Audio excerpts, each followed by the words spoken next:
Hello, I'm Michelle Marvig of peaceville.com.au. Hexagons are very popular today. Let me show you my way of covering your hexagons without any glue.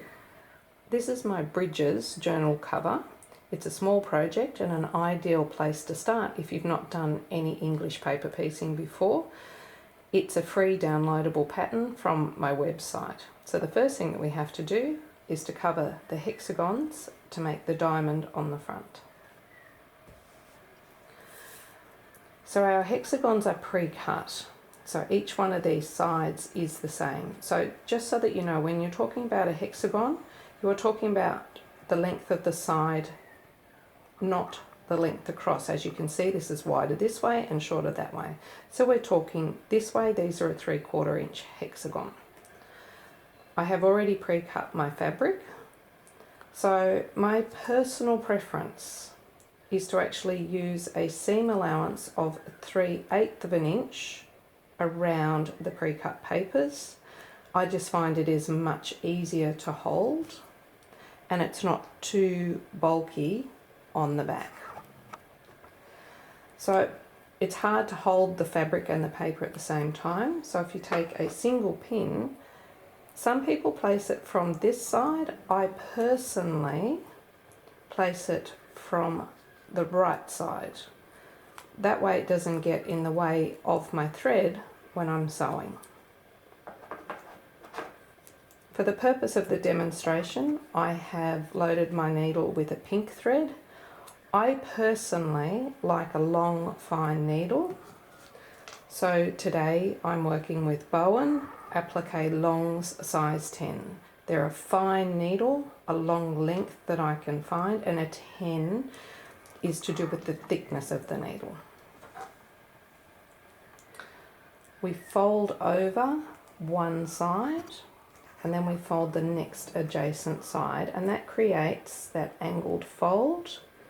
And the technique that I use is to actually sew back towards myself. Now yes, that does have a knot in it, but I will put a second stitch in. Now that's held, I can come around, turn and repeat, and again I am stitching back towards myself so that when I draw up, that pulls tight. So as you can see, with having the pin underneath, I'm now not catching the pin with the thread as I'm stitching this seam allowance over to the back.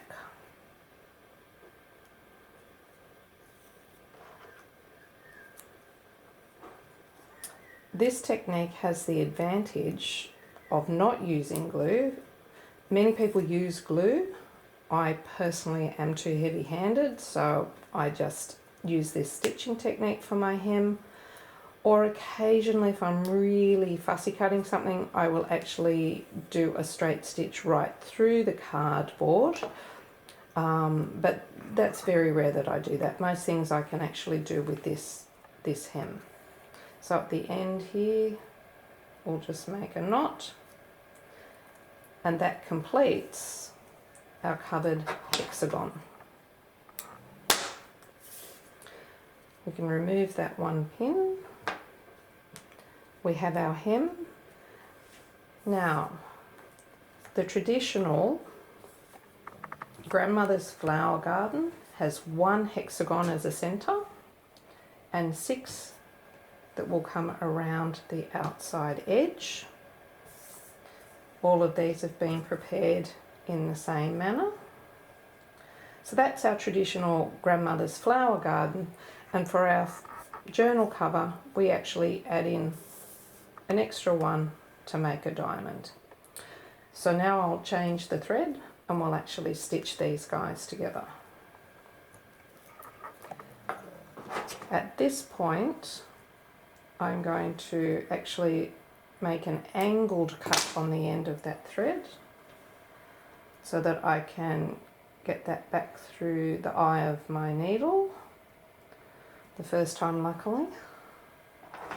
And just a little hint, I've actually been to the bow and needle factory The eyes in the needle, as small as they are pressed through a machine. So if you're having trouble threading from one side, simply turn the needle around and you may find it goes better the other direction.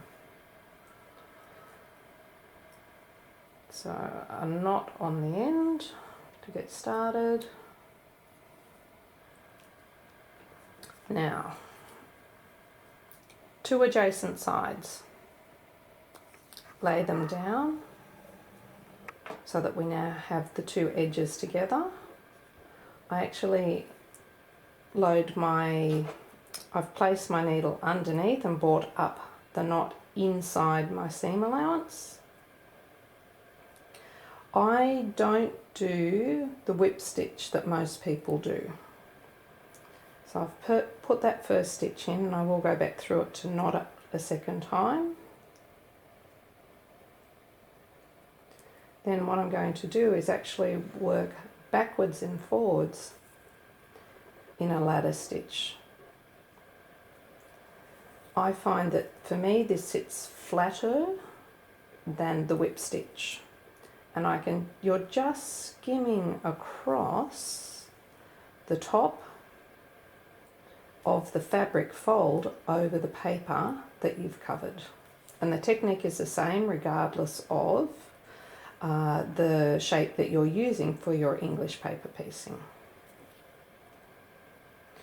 So using this technique, I would actually work fully around this center hexagon, doing all their bases.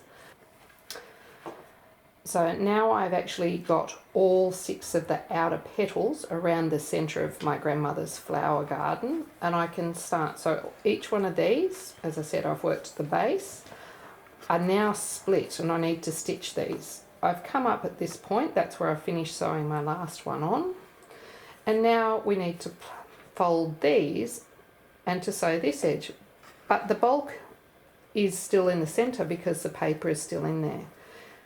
As every single edge of this hexagon or the shape has been stitched, I can now remove the paper from behind that because we don't need it to hold the shape now. This is where the advantage of having the stitching over the glue comes in, because I can actually get in there and just flick that out, and that hexagon is ready to be used again.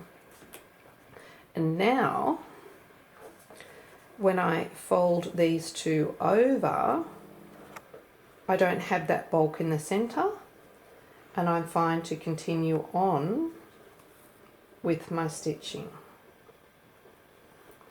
So again, I'll just put an extra bit in the beginning, and then that ladder stitch continues up each one of the joins or the seams between the petals of that flower. Ladder stitching was something that I did initially when I was doing toy making, and it was how we closed up the toys after all the stuffing was in them. So that was a bit of fun. This is not so bad.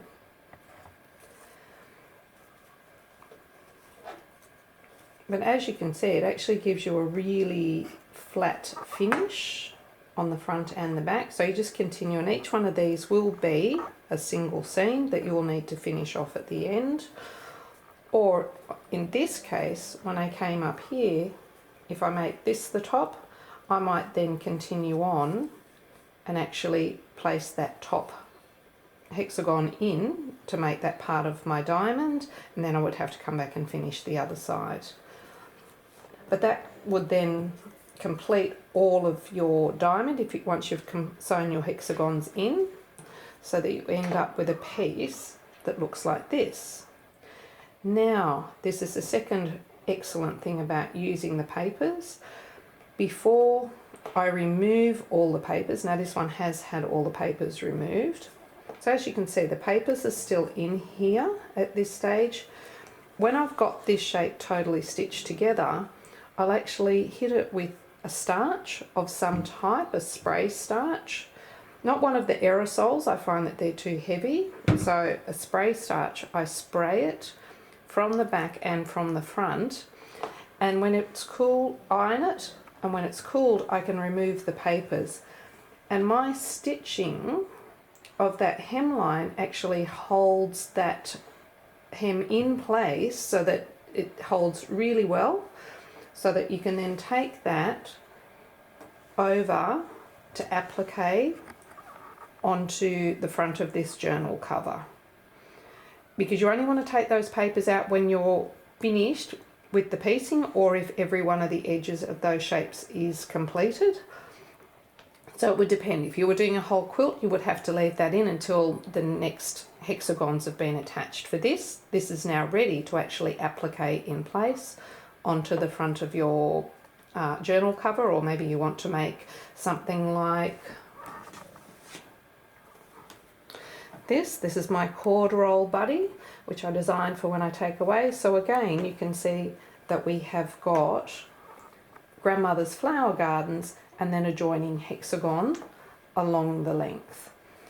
They've been made in exactly the same way. I've made 4 grandmother's flower gardens, the extra joiners, and then applique those onto a pieced background. As this is for travel, I pop all my power leads and cords in here and my converters, so I know where they are when I travel. Hopefully that was a good little tip this morning, and you can go forth and make your own hexagons for your first time.